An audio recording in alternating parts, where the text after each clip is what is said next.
to Liquid Liner Notes, a podcast that brings you interviews from the beverage and music industries. I'm your host, Danny, aka Hip Hops on Instagram. For this week's episode, I have Charolette Converse, the hospitality and events manager for Solemn Oath Brewing. Charolette, thank you so much for joining me today. Hi, thank you. Thanks for having me on. So I just wanted to start out, where did you get into craft beer? Like what sparked your interest in it initially? I was not a big craft beer person at all. When I was in my early 20s, I had an ex at the time who he homebrewed, and he and the guys would like go to beer fests and everything, and I had to drive them and go with them, and I hated it. And I was that obnoxious like 21-year-old who was waiting in line going, I don't like IPAs. So that's my funny like little, it took me a minute to get into it, but it was because of him. And him taking me and introducing me to all these really rad spots, and going to we lived up in Gurnee, Grays Lake area, so we were going to Tight Hat a lot, and I fell in love with like the beer there. And then Three Floyds was huge, so we were going to Three Floyds when we could get out of town. And so I think it was like 2016 I got into beer, and it's I bought a Jeep that I couldn't afford and needed a part-time job, so I got a job at Only Child Brewing in Gurnee one day a week as a bartender. Yeah, and so that kind of brings me, I feel like you've been, at least for your first two breweries you worked at, were kind of like the face of the breweries to me, like from the outside looking in, from the social media perspective. So that you started out at Only Child, which I went to, I think, twice, but it's no longer in existence. R.I.P. Yeah. But they do have a different spot in Milwaukee now called Copper Turtle. Yeah. Oh, interesting. So yeah, it's like a craft beer cocktail spot in the Third Ward. Ben Rossi and actually Harrison, who was brewing for him, is still up there. And I've been up there a few times. But yeah, they're doing something different up there. So interesting. Yeah. How did you get started with them? They posted that they needed a part-time bartender, and I needed a part-time job and went in there and had an awesome interview with him and had a great time. So they had me one day a week, and then that kind of just turned into, hey, we're also looking for someone to help with our social media. And at the time I was like posting all of my shifts on my Facebook and Instagram. Like, I'm working, come hang out. And it was kind of working. So then they kind of let me take it over and get more creative with it. And they were really cool with like just letting me build myself as a brand. And it was something I didn't know I wanted to do. Yeah. And then it ended up being like a thing of, I was working in a pharmacy. I just graduated. I wasn't sure what I wanted to do anymore with my life. And I knew I really liked beer. And I decided just to kind of keep digging at it. And then they were like, hey, why don't you come on and manage our tap room and go to beer fests and do our social media. And they let me do a little bit of everything, which was awesome. And that's like right when, when things were like really booming. Yeah, it was cool. It was cool to see. It was a lot of early beer day, like people coming in and people lining up for releases, and definitely like exciting to witness that after being in healthcare for a while. Yeah. And the friendships that I built and the people that I still talk to, that was like it was like, I loved it. I loved all of it. I loved like the fact that you could meet someone that you normally wouldn't have, but you're like having a beer with them. Yeah. And so it just turned into something that like I really enjoyed, and it's cool because they gave me just a lot of freedom to do weird stuff there if I wanted to. That's awesome. And then so from Only Child, you moved to Mikerphone next? Mikerphone was next, and I started there in 2019, 6 months before we got shut down with the pandemic. So social media and marketing specifically, and then bartending like once in a while, helping with events once in a while, beer fests once in a while. So yeah, like you said, it was like the face of Only Child for sure. I think you had like blue hair at the time or something. I've always had like, I know, now I'm like an adult. It was so recognizable. Yeah. And it was funny because when I started doing that at Only Child, I kept doing it because I knew it worked. And it was a thing of, I would go to a beer fest and people could find me. Yeah. So you have a lot of people that. Yeah. They would remember like, oh yeah, it's the girl with the pink hair from that one brewery. And now when you go to beer fest, it's like you see a ton of people with weird color hair and it's cool. But it was just like a thing I knew like it would help me get recognized if I needed to be, and I wanted people to like remember who I was, remember the beer that I was pouring, and get to know them. And would you say that that's like, you had mentioned like building a brand kind of thing of yourself, like were you doing that for yourself or for the brewery, or just probably both? Yeah, I think it's always been both. I think I'm always like incredibly loyal to whoever I work with. If I can't embody the brand, I can't do like everything for that brewery, then it doesn't feel authentic to me. So it's definitely both, I think. Like, I mean, it's pretty admirable that you're like putting that much thought into it, and like, yeah. It's one of those things like I don't know if I would say, I think it's more like I don't want to half-ass anything ever. Right. And so I am one of those people that wants to go in and go hard and give it my best. So yeah, I guess dyeing my hair was part of it for a little while. Yeah, and you didn't do like Did you do like marketing in school then? No, God, no. I was a biochem major and science major. Yeah, so health science, biochemistry, and so you were just kind of observant. No, but I threw really cool parties in high school. So I guess maybe that just like I took it from there, you know. But yeah, I didn't have any of that. Ben Rossi was really cool, but Mike Palin has always done really great with marketing his brand. Learned a lot from him. And I really just like watched what other breweries were doing and how they marketed themselves and how they built their brand and how they used certain people to build their brand too. So some of it was building myself too, and being a little selfish in the fact knowing like I can be vocal on social media and make sure that I'm going to these beer fests and going to these really cool tastings and like making sure that I'm meeting these people and remembering who they are, and then we're all hanging out outside of that too. Like, yeah. So that way, when it comes down to, hey, I'm throwing a party for this brewery that I work at, why don't you come by? It's pretty easy to get some people to show up then. So yeah, it's worked out. Yeah. Yeah, I think that's pretty great. And so you just kind of, I guess, what was big for you and while you were at Mikerphone? Was it like Instagram, or what was the platforms? I mean, Mike he handed me a really good following on Instagram, and so he let me build on that, which was awesome. I mean, they had a lot of eyes on them when I started, and then he let me kind of develop a voice that wasn't necessarily Mike anymore, and it was more about the company. And I know he's gone a little bit more back towards like Mike, and I think for him that really works super well. But I think Instagram for sure. Facebook is just weird. It works for some events. It works I shouldn't say that. It works for some of the crowd that drinks beer still. Right. Yeah. Some of the older crowd definitely, like, they're not seeing your cool Instagram posts. They are seeing some of the things that you post on Facebook. Yeah. And then right before I left, probably 3 or 4 months before I left, we started doing we brought back email blasts and doing those once a week just to really let people know, like, here's what's coming up, here's what's going on, so that you're not missing it, because algorithms were constantly changing and it was so hard to figure that out. Yeah, it's an ever-changing playing field. Yeah, sure. It really is.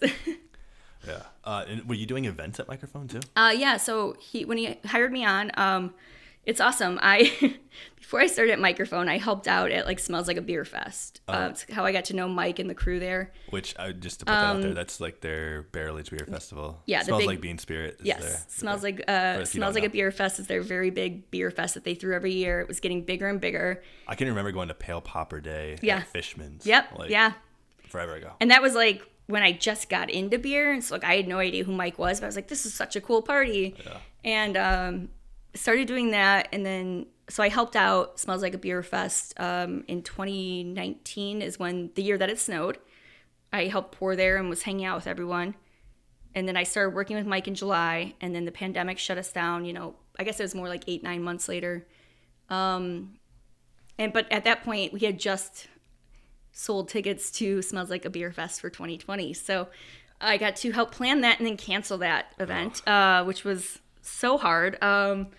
We learned a lot of things, though. I personally learned a lot about, just events in general with that and a global pandemic, as everyone else did. But yeah, when it came to the day-to-day and the booking food trucks and some other fun events, I did a 90s block party there, some record nights, some live music, brunches, things like that. So definitely had a hand in programming there, for sure.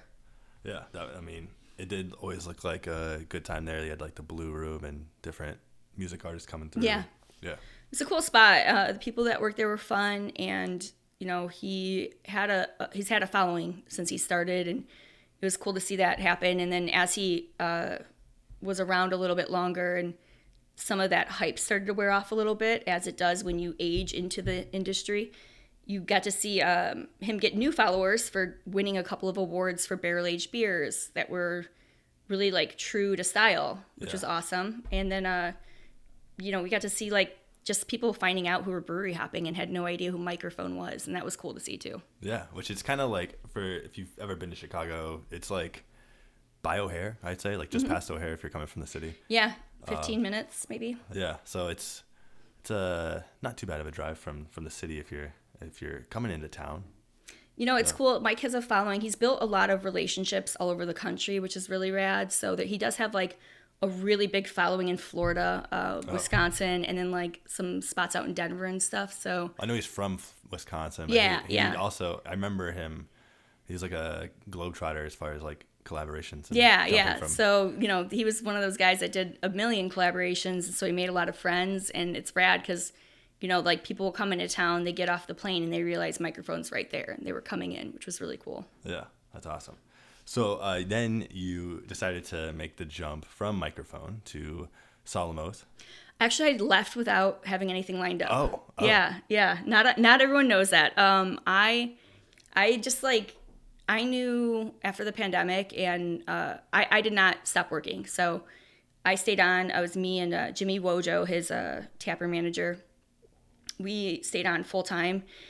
Probably more than full time, I think, those first like month or so. And we worked a lot, and coming out of it, and as things started to open back up, and I really went to like reevaluate what I wanted to do in beer. I was feeling a little burnt out and jaded by beer for sure. So I was like, I'm going to leave before I hate working in beer, take some time. And I chilled at home for like 6 weeks with my dog.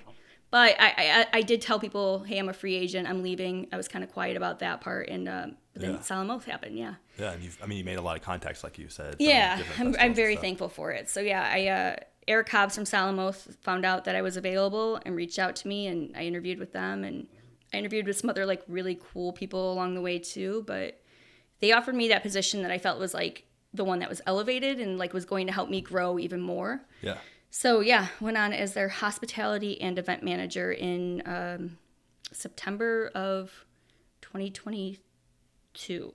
Yes, so it's been about a year and a half. Yeah, well, congrats on that. And I know, thank you. How does it feel stepping away from the social media side of things and getting to focus? I don't miss it at all. No, so Jared Saul, who's super talented. I don't know if you know Jared, but he was a big part of like Emporium crew and stuff, and he's been at Solemn for a while now. He's incredibly talented, and so he's our marketing director, and I'm more at the retail side. So we work hand in hand on everything together, which is awesome. But I don't have to like be the one to take the pictures and post the posts and do all of that. Yeah. So now my job is to like, hey, I'm doing this event, or I'm doing this project, or hey, let's look at like what beers are coming out. Let's work together on this. And he's super creative and fun. And but yeah, it's awesome not doing social media, to be honest. Yeah, it's hard. I guess I do mine, right? Like I focus on my social media now, and I share everything, and I post about work all the time. But it is very much like my voice, and very authentic to who I am, versus like trying to be Solemn or Mike Palin or Mikerphone or anything like that. Yeah, that's awesome. And I wanted to ask, so for those who don't know, Solemn Oath has 2 locations. So they're out in Naperville, and then they're also in the city in Chicago in it's not Logan. What is it? It's Logan, yeah. Logan? It's on Armitage, yeah. Okay. So they're right by like Middlebrow or the Western Brown Line stop, not too far from there. But what was the maybe challenges in having 2 locations versus like the places you had been before were just a sole location? That's actually such a good question. It is a constant challenge. It took me like almost the first year I was there to get really comfortable with it and know where I needed to be and when. And it's all about the team that's there. So when I started in Naperville, or when I started at Solemn, we had some leadership changes that needed to happen in Naperville. And it took me, I think, maybe the first 7 months I was there to find like a taproom manager that would work in that space really well. Her name is Jordan. She's amazing. I will fight for her, so don't come for her. Same with Woody. Woody has been in our Logan Square spot, and he's been there. He has cultivated that place and made our Logan Square spot like what it is. He's like the king of hospitality when it comes to that customer face-to-face engagement, and really like what Solemn, we've like created our standards of service, and like it's really like what he's done every day, which is awesome. So the two of them, and then we have an event lead in Chicago also, Michael. So like those three as a team like helped me get my job done. So the challenges were hard for sure at first until I had all three of them in place, and the guys already were, but Jordan was like the other pairing, and it's been awesome because like now I work from home a lot, which is really helpful. That's nice, yeah. I show up for big events, I show up for the big meetings, but I have definitely like a work-life balance, which is nice. Are you kind of like project managing then to a certain extent? Yeah. And you guys are you guys, yeah, I guess I'm. In the corporate sense, I am a project manager for sure. Okay. Yeah. Do you guys kind of have like group think tank type things where you're like, let's come up with ideas, or? Sometimes with them, usually where that happens, it's me, John Barley, and Jared Saul. So. Okay. It's usually, those two are our creatives, our marketing department, and then and John Barley is the owner, correct? Yeah, okay. Yeah, and he is the creative behind Solemn Oath. So he is the one when it comes to the stories that Solemn has told and the original beers and all that. Like he doesn't brew, but he is the storyteller for Solemn and the person that hires the creatives to make the artwork and make it all look the way it does, and he's great at that. Yeah. Everything has a story. So that's John Barley, and working with those two has been really cool. It's been very like influential for what I want to do. So that's rad. That's awesome. Yeah. And was it a goal of yours to kind of, I know they have the suburban location too, but was it your goal to kind of get into the city more versus like working at the two suburban? Yeah. I love our Naperville spot, but before I moved to the city, I didn't really understand like why my friends who live in the city never left. And now that I've lived in the city, I'm like, oh, I get it. It's just a pain. So, I love being 10 minutes from our Logan Square spot. It's awesome. I love the vibe there. So I go in there a lot. And, if Naperville were closer, I'd probably be there a lot more too. But I'm there during the day before traffic gets too bad. And then I duck out. Yeah. And are you kind of like, do you find yourselves like tailoring events to the two locations differently in a sense? Or? Oh, yeah, for sure. We do a lot more like family-friendly stuff in Naperville. Mm-hmm. Logan, we do a lot of dog-friendly things there. Which are family for some people in the city. Yeah, for sure. Logan is definitely more of like our age demographic. Naperville is about our age or a little older. And everyone in Naperville has kids, so yeah, the space out there does. I mean, the outdoor space. I haven't been out there, but it looks it's conducive really cool. to it for sure. To like having big groups, so that's nice. So yeah, I've done more family like friendly events out there, programming that way, and just knowing like what our customers want. So when it comes to like the very heavy hitting, really cool craft beer people chasing stuff, that's in Naperville. Logan, we have a little bit, but the Logan people are like, it's a corner bar for them. Mm-hmm. It's their hangout. It's their spot. It's where they meet their friends or their dates, or they play bingo once in a while. Like, that's their spot. So we treat it very differently. I will say that you can like feel that at the Logan location, because you walk in, it's kind of got that almost like, I don't want to say dive bar, but it's got like a high end like Logan kind of feel, but then also like the cool stained glass light over the bar, and like things that kind of like are an ode to maybe dive bars with like, lights that would hang over like a pool table or something, but in a elevated fashion. Definitely. It was John wanted it to be like, really inspired by like a supper club. It's also got that 70s like lounge feel to it. So yeah, I mean, it is a comfortable spot. It feels very welcoming in that space, and that's why I like going there too, even though most people try to avoid work. I like hanging out in that space. The staff there is like incredible. They're awesome. They're all like Logan Square dive bar veterans at this point. So bringing them into that team, I think, was great. And they know everyone that walks in that door. And if they don't, they're going to make sure they know you by the time you leave. Yeah.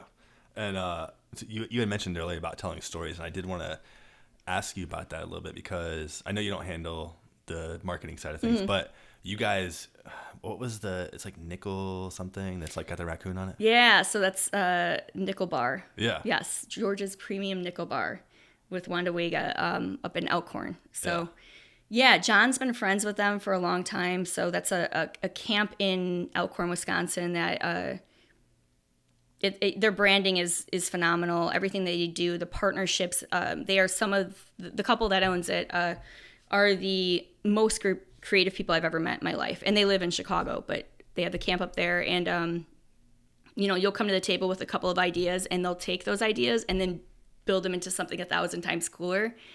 John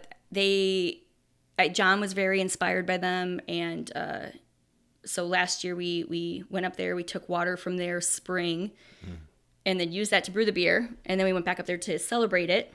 And that is coming back out, actually. We are going back up to camp in a couple weeks to. Oh, nice. I think the beer actually comes out again this week, actually. But we are celebrating up there in 2 weeks. So it's a magical spot. It's an old like Boy Scout camp from back. Well, actually, it was like Prohibition era. It was a speakeasy and a brothel for a while in like the 20s. It's definitely haunted, but it's cool. They keep building on it, and everything has to be like, it has to fit the vibe, or they won't bring it onto the property, and it's really rad.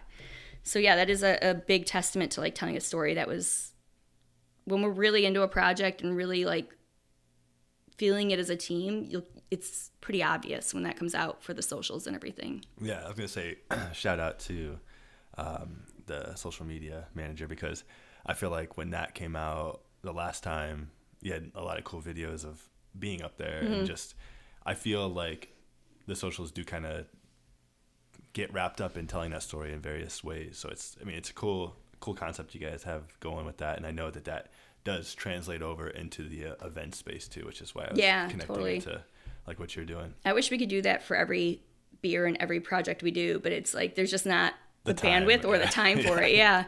I mean, that was a lengthy project, and you'll see that again. We're doing some other cool collaborations with folks coming up, and you'll probably see a lot of that happening. And part of that is the people that we work with too. Like, it's them hiring videographers and them sitting at the table with John and Jared and shooting these ideas out. And then it comes to me and it goes, cool, here's our concept, here's our branding, here's the story we want to tell. Now it's up to you to help us like host a really cool release party. So usually it's a couple levels into it by the time it gets to me, which is great because they figured out a lot of the important stuff by then. And then I get to say, okay, cool, how can we present this to the public and make it fun and exciting and go from there. Yeah. Getting to host parties is always a good time. Yeah, I feel like it's something I love doing. I love seeing like somebody walk into a space and like just have a good time. And it's not always, it's hard because it's like these events started because of the beer. It was a beer release, and you were seeing more and more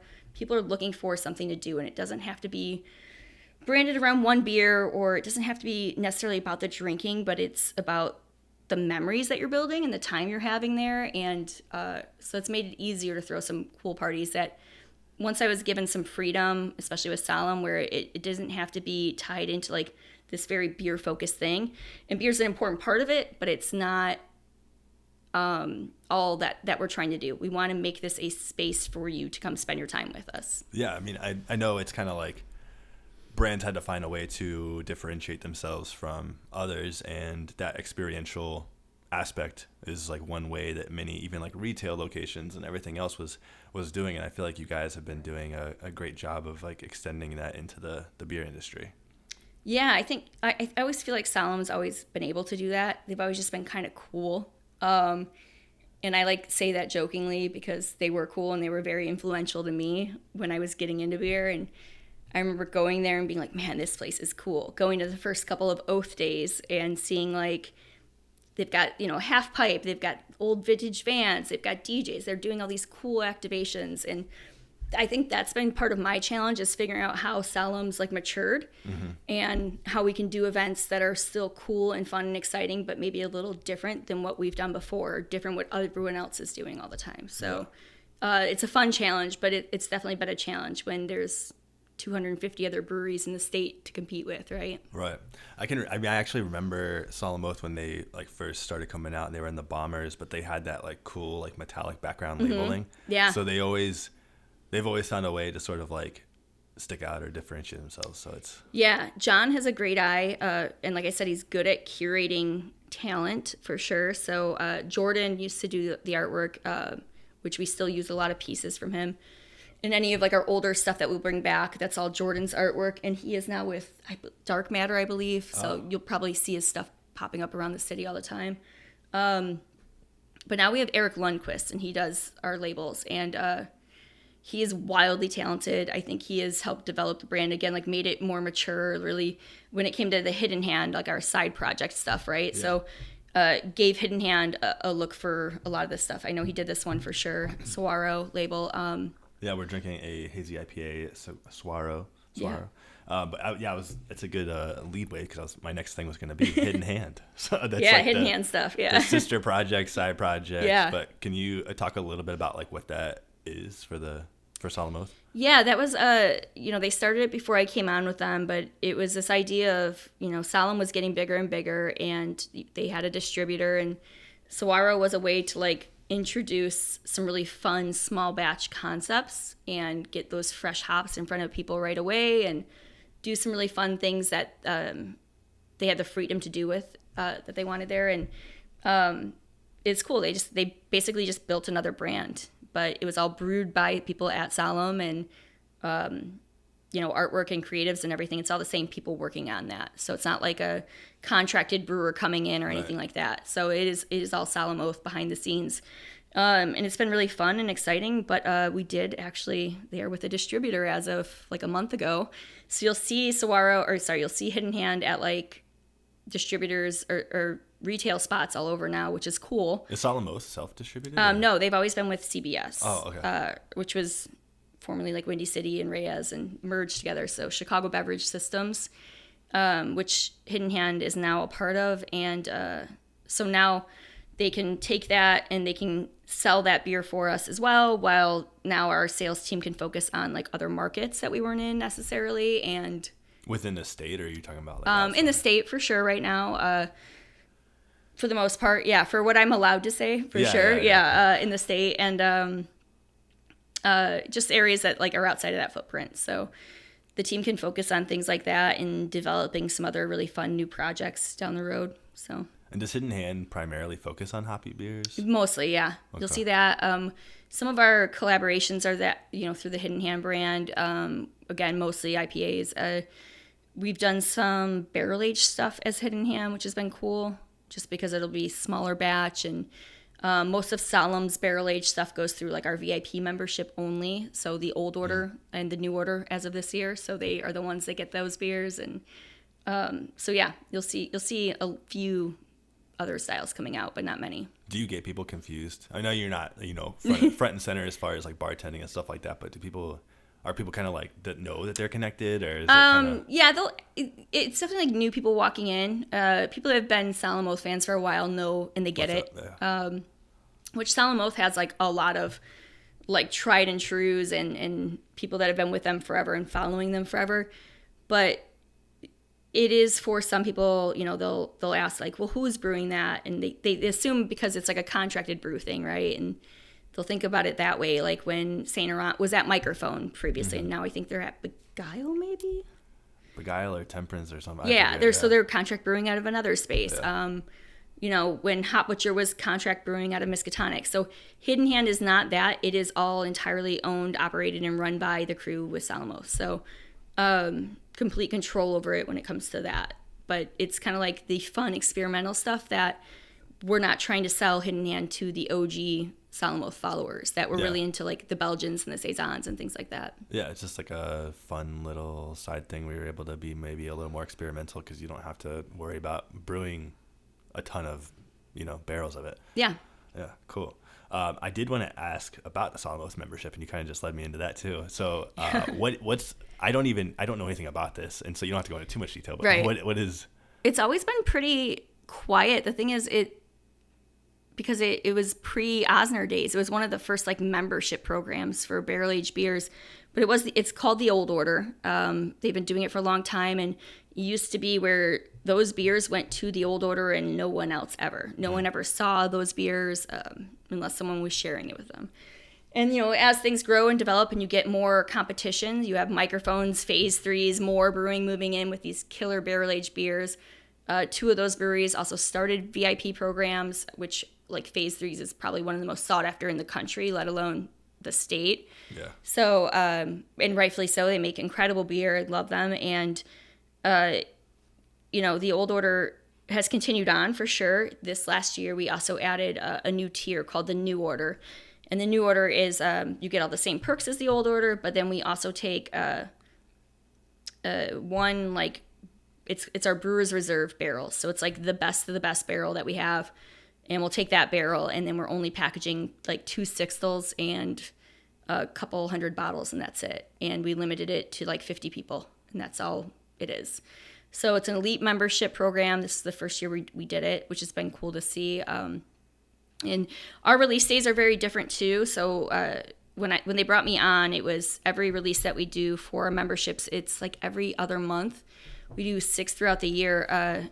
I throw like a party just for them. So we've done cool stuff. We've done French press battles. We've done barrel tastings, blind tasting against the brewers, murder mystery dinners. Like, it's kind of like this really cool way of me testing party ideas or event ideas on like a smaller controlled group, which has been a lot of fun. So yeah, we've got some other rad stuff coming up for them this year. And then, they get some special treatment. So it's like Oath Day, our big anniversary party every year. They get their entire like own oasis area that will have like, you get table service, you're going to get shade, you're going to get like seating, you're going to get what you need because you're the people that support us, not just in memberships, but like day after day. These are the people that are in our space all the time. So that's awesome. Yeah.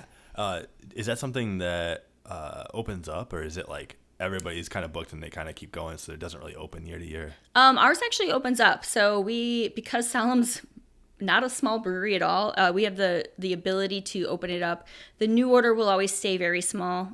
We limited it to 50 this year. I don't know that will grow next year. We haven't really talked about it yet. But yeah, the Old Order, the original facet of it, definitely open. We actually let them bring 2 guests with them to every event too. So it's like they're not going to get the packaged barrel-aged beer to go, but they get to try it on draft and they get to hang out. They get to like, discounted rates on things. And we just want to curate like this community and this idea of like, you are the people that keep these breweries running. And that's why we want you here. That's awesome. And then just out of curiosity, is that something that like people who maybe are in the city see the benefits of that too, or do you primarily hold those in Naperville? Yeah, so they were doing it in Chicago when they hired me, but they hired me to kind of take on that program and really like redevelop it a little bit. So I've really made it a point now to make sure, because most of it is in Naperville for sure.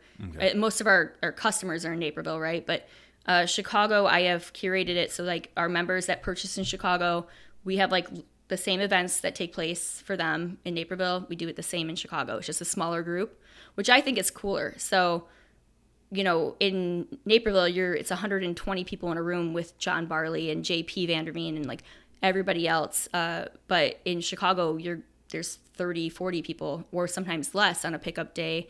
And so like you get this really intimate, cool experience. So trying to like convince those people in Chicago, like, you're going to get the better experience right now because we're able to like spend time with you and hang out with you on this. Yeah. That's very cool. And you had mentioned something about this earlier, and it's something that listening to various podcasts that you've been on seems like it's really big for you, but it's connecting to the consumer. Mm-hmm. And I feel like that's like a theme in a lot of the stuff you do. And that includes, you have done a lot of stuff where you're educating, like you do the brew days where the front of house staff goes and helps in the brew days so that they can better explain it to the consumer and stuff like that. But I just wanted to see if there was anything you had to say about that and maybe how that's kind of like evolved over your time in the industry. Yeah, I think it ties back to like, as craft beer has developed and you're seeing more and more, I hate using the word competition, but you're seeing this flooded market, right? what are you doing that's different in your space? And I think it's creating that connection. And it's saying, like, we know who you are. We know your kids' names. We know your dog. We know what style of beer when you walk in. So when you walk in, we can be like, you're going to love this one. You have to try it. Or, hey, you might not always like this style, but I think you might dig it this time. And I think that's just important. And it starts at, like, the top. And you feed into that and you curate these events. You educate your staff, not just on the beer, but, like, talk to them about what's going on with them and their space and their ideas and how they want to handle those interactions. And, like, getting them to be excited about an event, having them, like, their say on an event, I think is super important. So we might say, hey, we're doing this event, but if at any point anybody wants to, like, come to the table with an event, and I'll sit down and I'll help, like, walk them through, like, here's what we actually need to throw this event, and here's some ideas you might not have thought about, and how can we make this really cool for the consumer to come in and enjoy themselves. So and that's been really fun too for me and for some of the staff at Solemn. But the Women's Beer Project, I've done a few of those, and I think that's been really important, not just for the women that are in the industry, but, like, the women that come into that space, knowing, like, you're wanted here. You can ask us a question, and you're not going to be made to feel like you're a nuisance or that you're uneducated about beer. We're figuring it out with you sometimes. So we want to be, the ones that can help you find out what you like in beer so that you want to keep coming back to our tap room. And then eventually you're going to start finding other tap rooms that you like, right? And that's awesome, because that's how we all work, is, like, churning on other people to, like, other breweries. Yeah, rising tide, that's all ships. Yeah, totally. That's always that's the line that, like, comes to my head all the time. Like, whenever I think about that stuff, it's like there's just no room to be negative about anything else or complain about someone else. And there's plenty of beer that I don't like, for sure, but I think it's even cooler to be like, I love that space. I love that event that they do. I love this place's beer, and I love their staff that works here. And you can find those positives and find a space for everybody. Yeah, that's awesome. And that's a good opportunity to jump to the female brew days. And I know that you did a few of these while at Mikerphone. So maybe let's start with those before we move to the Vibes one. But... Yeah, Drippin' So Much Sauce was the first one. I approached Mike about doing a women's beer day. Pink Boots does one every year, and they're kind of like, some of the original to start that. But I thought it'd be cool to, like, involve the front of house staff that, even if they only worked one day a week. Pink Boots is a little more exclusive. You have to have, like, a certain percentage of your income in craft beer to be, like, accepted into that group. And that's great. And they're very great with educating, for sure. But also, when you don't work for another group, you get to do what you want to do.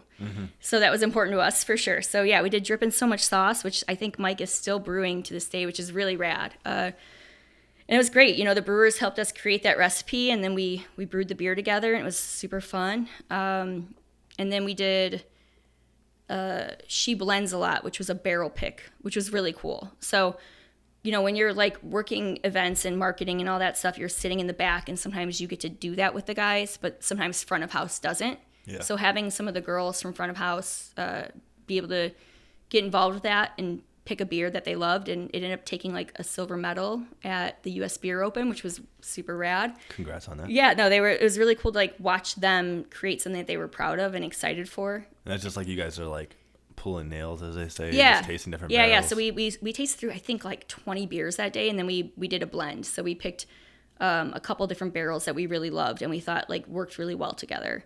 Yeah. And then the guys blended it, and thankfully all of the base beers were incredible. Mike did a great job with that, so we were fortunate to have, like, a lot of really good beer to pick from. Yeah, and they had, just for those who don't know, Mikerphone, if you haven't picked up on this, is really centralized around music. And so it was Sir Blends a Lot, Sir Mix a Lot reference. Yes. And so you guys did your own little... She Blends a Lot, yeah, for awesome. That. Drippin' So Much Sauce was actually a Lizzo reference, which is a little dated now, yeah. And that's what's funny. It's like that happened more than once at Mikerphone. It was like someone that you just thought was so rad, and that's a lesson to be learned, is like, come up with everything on your own, come up with titles on your own, and yes, music should influence you and art can influence you and everything, but, like, be prepared for someone to be canceled. For somebody to be canceled and ruin it. Somebody to screw something up and do something silly, and then you don't want to be associated with them. So yeah, Lizzo at that time, that song came out and it was just catchy and empowering and fun, and we were always singing it and whatever, and it kind of worked.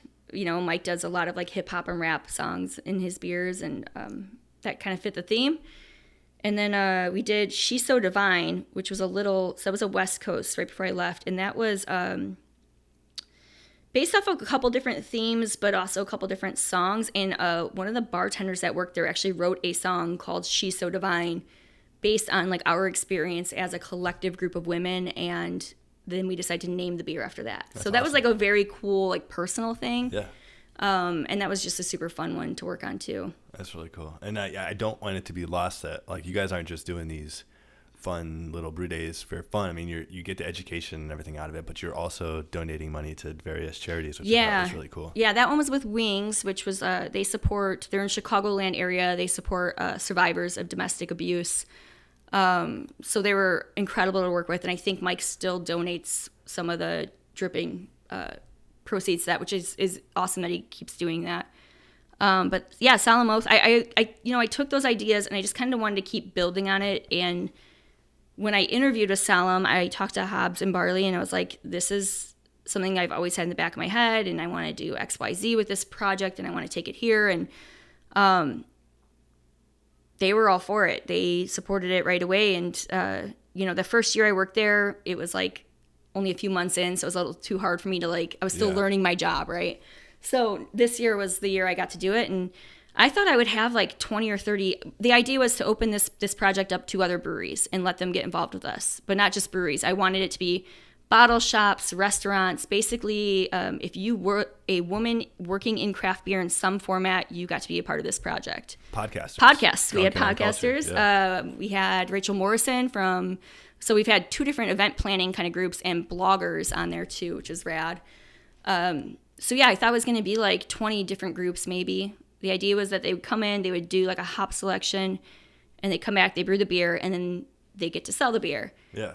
And then it turned into like, I think at the end of the day, we had 46 breweries or 46 organizations sign up, and 113 women show up for this project. Yeah. The like following you guys on social media was pretty incredible. It was it was wild to see. Yeah. I like posted a few times, and it was cool because my friends are supportive and everyone just kept sharing it. And then all of a sudden this brewery's hitting me up, or this place is hitting me up. And I had sent an email out to as many people as I could. I went through the guild. I tried to do all these things, but sometimes that stuff gets mixed, and it's easier to sign on to a project when you start seeing really big brewery names pop up on it. Like Three Floyds is part of it. Revolution was huge in supporting that project. Josh Deeth and Doug both Doug talked about it on his his blog and his podcast, and then they pulled me aside at an event at Hop Leaf, and they're like, we think this is really cool. We've got a lot of new women on our team that don't have like networking yet, and they don't know as many people yet in the industry, and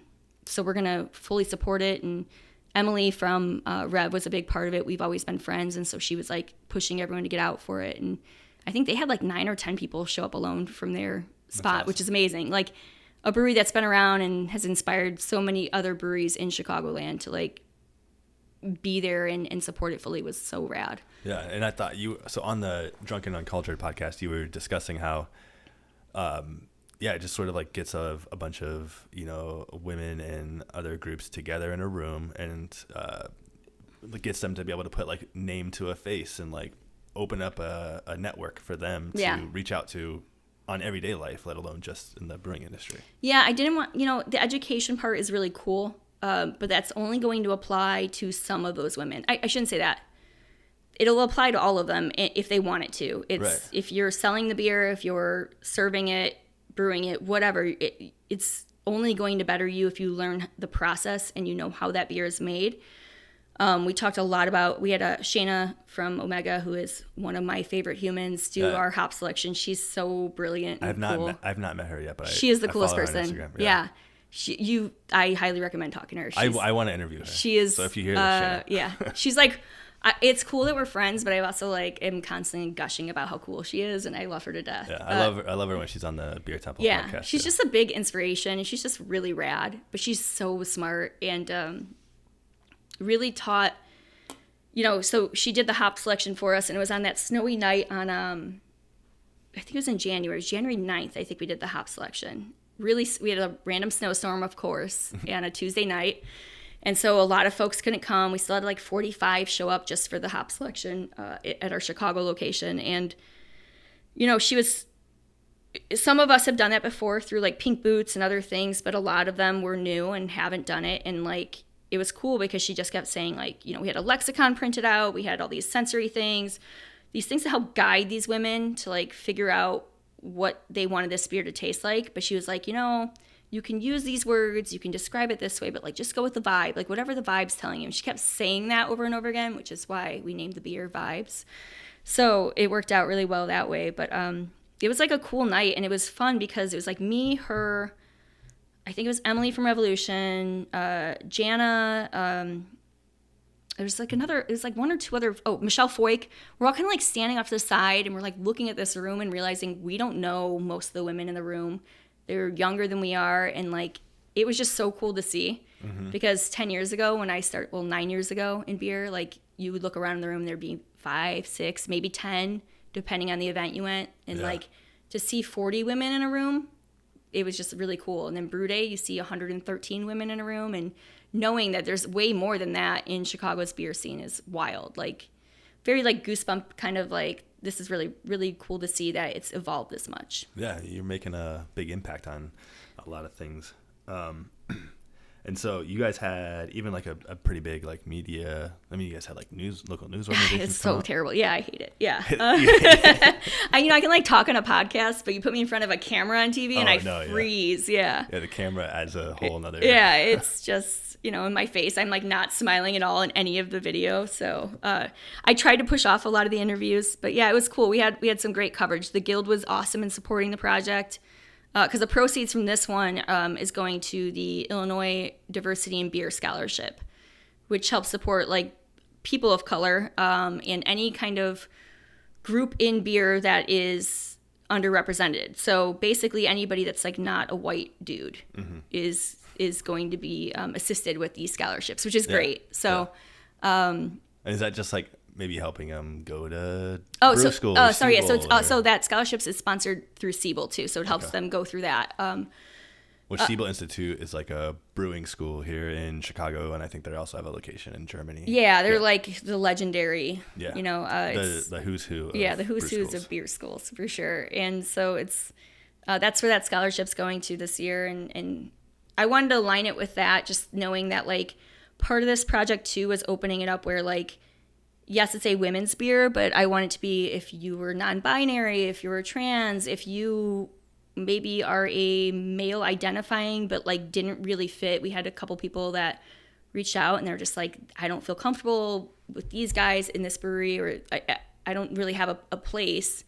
We were like, yeah, come hang out with us. Come make this beer with us. And so, yeah, you know, it's obviously a lot easier to just say women's beer, but that's really not what it was. And it was more of a, if you identified as like an underrepresented group and you wanted to come make this beer and network and meet people that you felt comfortable and safe around, so that way when you want to talk about your resume, or you want to have a beer with someone, or you want to pick their brain about a marketing event, like they're there for you in the way that they were there for me. And that's really what I wanted that project to be like. That's awesome that you were, you know, thinking about others, you know, and opening that up. And so it is Vibes since 1920? Yes, Vibes since 1920. It's when women won the right to vote in Chicago specifically. Oh, yeah. Okay. So it's a very Chicago-focused label. But my kind of inspiration behind that was looking at Jane Addams, Ida B. Wells, and the group of women in Chicago in the early 1900s that like, in late 1800s actually is when they started it. But the Hull House on the west side, they were like the first social house in the U.S. And it was just this group of women that saw like their community needing everything, whether it was healthcare, housing, arts, education, childcare. And it was a group of like affluent white women that went in there and started putting it together. And then they got more and more people on board with them. Ida B. Wells, which is a legendary Chicago woman of color, and like getting them to say, hey, we're going to be here for our community and look what we can do collectively as a group.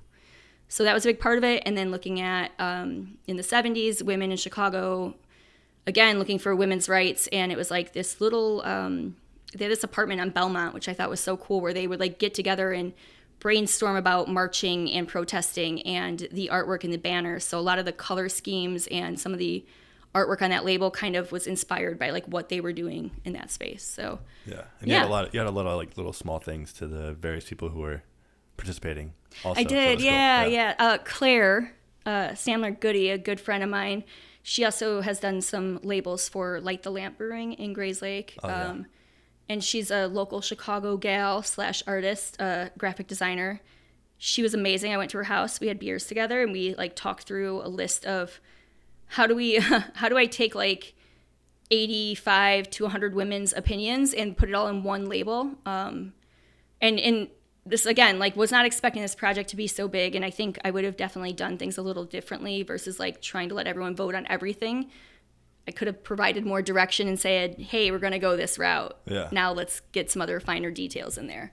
So yeah, she was great. We have a microphone for our podcast gals. There's an apple for Michelle Foyk and Eris Cider, which is Michelle Foyk is one of my biggest inspirations, one of the biggest inspirations for women in Chicago beer, I think. Like, yeah, she was at Goose for a while. Yeah, she's been in it for over 20 years now, which is wild. Yeah. And you couldn't tell because the energy, enthusiasm she has is unbridled. There's a little hidden bottle of Jepson in there, Malort, for us Chicago folks for sure. There's a Chicago rat in that label. But yeah, it was just a lot of little gems in that label for sure. Yeah, you can probably still find it at maybe some Benny's and stuff like that. Yeah, so yes. Our Solemn's Chicago location has it. Benny's still has it. You can find it right now for sure. Yeah, check it out. So yeah, going onward with the community stuff. I know we just talked about all of that, but I kind of wanted to say it didn't go unnoticed that I know that you helped start the GoFundMe's for Twisted Hippo when they had the fire, and then also Skeleton Key when they had the tornado. So it's I just kind of wanted to like commend you for like always, I feel like you're always thinking about the community of craft beer and trying to help others and stuff like that. I appreciate that. No, thank you so much. That is, I think everyone is thinking about the community for sure. It just takes someone saying, okay, I'm just going to do it. Yeah. I think sometimes in those situations, they don't want to step on someone's toes. They're not sure what the owners want, and I had reached out to Vicki Reed at the time, worked for Skeleton Key. And I'd reached out to her and said, hey, people are asking if there's a GoFundMe. Do you want me to just start one? It'll take me 2 minutes. And having some social media access definitely helps. And she was like, oh, yeah, please do. Because they were she had a lot of other stuff she was worried about. They were worrying about other things, right? They weren't worrying about, like, how are we going to get money in and funds in. And those GoFundMes, and I think that money in right away is, like, because insurance isn't going to pay for things that day. Mm-hmm. They're not going to pay for the staff that gets laid off right away because there's no building anymore for them to work in. Like, especially not willingly. Yeah, So it's one of those things, like, that money was needed right away and everybody in the community wanted to give it. So like, I don't always feel comfortable taking credit, and I'm very thankful when people are like, hey, that was cool that you did that. But I think sometimes it's just somebody saying like, oh, I can organize this. That's no problem. I can share this and then it'll get shared. But this community is dope. They are so loving and caring, and there are times where we probably get on each other's nerves or we get annoyed by each other's brands or whatever. But like when it comes down to somebody needing something in this community, everybody steps up, customers and, other industry friends. And especially in Chicago, I feel like it's just so tight knit here, and it's so cool to see. So yeah. It's great to see. Yeah. And I'm glad, like in Skeleton Key's doing well, and Twisted Hippos over at the others, they're contract brewing out of district yards and district brew yards. And, they're wonderful people. They would do that for any of us. They would be the first ones that would do it for us, which is cool. That's awesome. So I just had some like random things, some random questions. Yeah. Some of your favorite events, like maybe what's your favorite event that you've been able to host? I've had a few. I really liked the 90s block party I did at Mikerphone, because it was silly and fun, and that was as things had opened back up and we could have I think we were serving inside already by then again. And, but it was it had been a while since people were out in a space together. And so it was just really fun to do that one. And I asked a bunch of my beer friends that work at breweries to come get in a dunk tank and raise some money for charity. And like everyone just says yes. Like I'm really fortunate that people don't tell me no too often when I ask them to do dumb things. So I don't know why, but I'm really lucky. So that was a really fun one.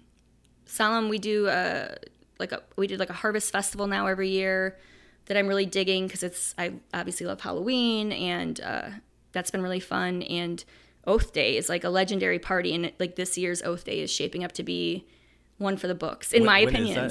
When is that? This year it's June 1st. Okay. Yeah, so it's June 1st in Naperville. The Chicago location has its own anniversary, but this party we are doing live wrestling. Oh. So we've got a company coming down from Milwaukee that is going to be wrestling out in the parking lot, like a full ring and everything.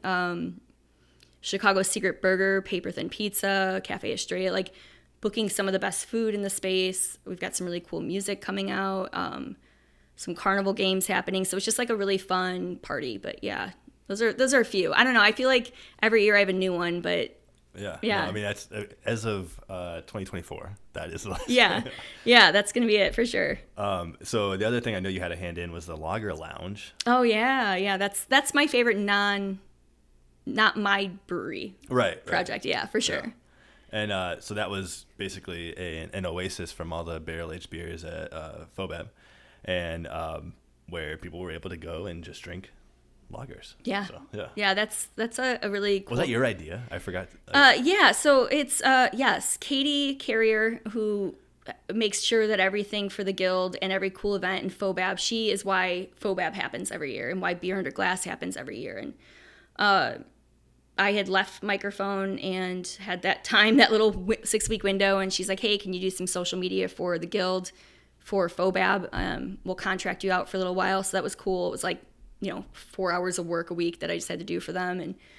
And she was like, we're trying. So basically, at Fobab, it's all barrel-aged beer. And then they've got that little like lounge area up top. They have a couple little lounge areas that overlook the space. And she was like, we usually have a sponsor for that. It's X amount of dollars, and we're having trouble finding someone. And I was like, why don't we do a couple people in that space? She's like, okay, cool. And then I was like, but why don't, instead of them pouring like IPAs and stuff, like why don't we make it one specific thing, and then like let me theme it out and do all this and this. And it just kind of grew, and it was really rad. So it was all lagers. She let me pick the breweries that could be involved with it. And it was way more popular than I expected it to be, I think. Like I knew it would be busy up there, but I wasn't expecting it to be packed up there for 4 hours both nights, and to kick through kegs and see people posting about it and getting excited for it, because we made it look like a dive bar in the middle of like the most prestigious barrel-aged beer festival in the world. So yeah, it was fun. And then I thought that was like a one and done. And then last year she's like, well, you're doing that again, right? And so, yeah. So actually I think I'm probably going to be meeting here soon for year 3. So I think Lager Lounge is coming back again. So here to stay. Yeah. I can't get out of it now. The other thing I wanted to ask about was Relish brand. I know, I see you promote them a lot, and so I kind of just wanted to ask you maybe like, what is it, like in a short elevator pitch? They are just they're a Chicago clothing brand that I went to high school with the designer Derek Baker. He is super talented, super fun, and we all used to hang out at a dive bar up in Gurnee together called the Fog Cutter, and we all got to be friends. He started this brand. He needed some help working booths for certain things, and so I would help out at Riot Fest. And that's another thing that's like, he's super talented. It keeps growing and growing and growing, and every year gets better. And this year he's had collaborations with the Blackhawks and Portillo's and starter jackets, and it's crazy. That's awesome. Yeah. So he's a friend of mine, and it's a really cool, C2E2, he'll hook me up with passes. I'll work for him. Yeah, it's like being a brand rep, but it doesn't feel that way because it's my friend. So I want to support him, and he supports me, and it's cool. Yeah, that's awesome. So the last like random thing I was going to ask you about was the mentors in the industry for you. I know you mentioned Michelle Foyk, but is there? Yeah.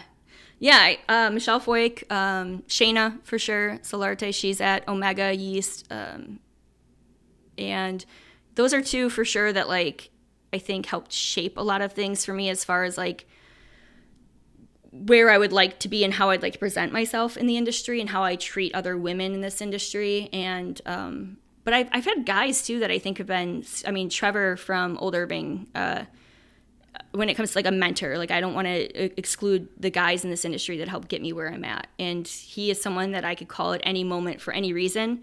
And I know he'll answer the phone and he'll walk me through whatever I need and do it with like grace too. So those three are big ones for me. But honestly, like there's a lot. I'm really fortunate. There's a lot of people that like inspired me or helped me or just said yes to something that I asked them to do. And so to me, that's a big deal because it helped me with my career, and all they had to do was say yes and show up for it or post about it. And it's been rad. That's awesome. Yeah.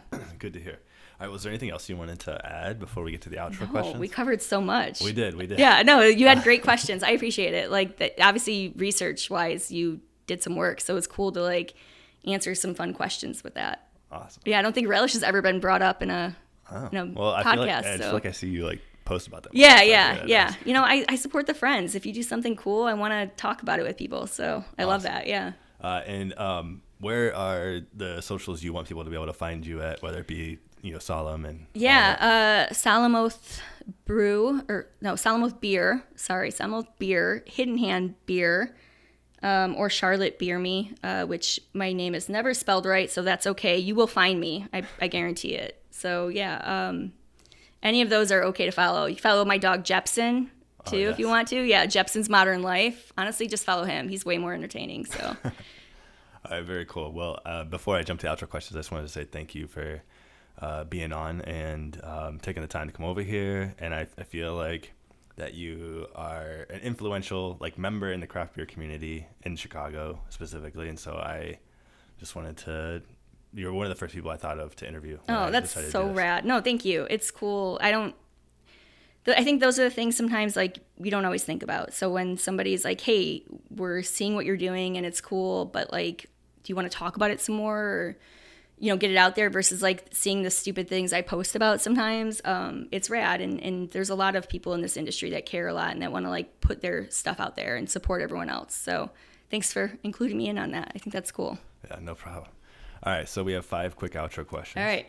Favorite beverage? Doesn't have to be alcoholic. Coffee for sure. Coffee? Are we talking like black? Are we talking iced? I'm an iced coffee girl in the summer, but black coffee for sure. And it could be cheap from the gas station or it could be really great. But like local stuff, I'm like Hexa, I love. So I will do theirs, but I need coffee every day. So if I have to have it, I don't really care where it comes from. Very good. Yeah. All right. A song that everyone should listen to. And I have a Spotify playlist where I'm adding everyone's entry. So it could be favorite song or that's so cool. I have so many, but I'll go with one that's recent that I like a lot. Puppy in a Truck from Jenny Lewis. Like I love her and that's been a really fun, like it's a good jam. Awesome. Oh, it'll be added. All right. Favorite concert you've ever been to? That is such a hard question. Okay. It's probably going to be when I saw Pearl Jam open for Tom Petty, which is so weird, but I was like 21 and I was with my best friends and we saw him 10 more times after that before he passed away. And like, but that was, you're 21 and life is like in front of you and everything's amazing and everybody in that crowd knew every word. And where was that? I was up at Summerfest but Pearl Jam opened for him and it was just wild. Like weird to think about now. Other than that, yeah, I mean, that's probably one of the best I've ever been to. Like, memories wise and talent wise. Awesome. All right. So number 4, favorite place you've had a drink. There is a little spot. My dad lives in South Carolina in the mountains and it's called Earl's Ford and it's a spot in the river about 5 miles from his house that it's like a horse trail and you can sit on a ledge in the middle of the river when it's 90 degrees out and have a beer and that's the best spot that I could think of to have a beer. That sounds amazing. Yeah, it is the most relaxing, peaceful. Your cell phone does not work there. It's so rad. Very good. All right, number 5, and we kind of talked about this earlier, but what's your guilty pleasure for music? Oh, yeah. Well, so I don't like calling it a guilty pleasure. Right. I have no shame. 90s country music forever. It is. Do you have a favorite artist? God, I love them all so much. Alan Jackson for sure. Shania. Toby Keith was so, I mean. Toby Keith back in the day was. And like, I didn't before, agree like with. 9/11. Yeah. And I didn't agree with his politics and all in any way. But like, man, do I still love his music? And like, he passed away and hearing everyone else sing his songs. Reba, for sure. But yeah, like 90s country music was just the whole vibe. Travis Tritt, yeah. Come on. Yeah, no. Like, I could go on and on. Brooks and Dunn, like I love them all. Yeah. Yeah, I'm into them. So 90s country music forever. I get a lot of shit for it and like I don't care. I have no shame. I think it's a blast. So I mean, that would be like someone flipped it on me and asked me and mine was 90s country. Is it? Okay. Awesome. 90s country and then like you know, like early 2000s like pop punk emo type Oh stuff. yeah, and that's like not even guilty pleasure. I think like that's the age group. Like my friends, that's what it was either that or like metal music, right? So like yeah, I'll sing Taking Back Sunday all day every day. So awesome. Yeah, for sure. All right, well thank you again for coming on. Awesome, thank you. All right everybody, until next time, drink some new beer and listen to some new music. Cheers.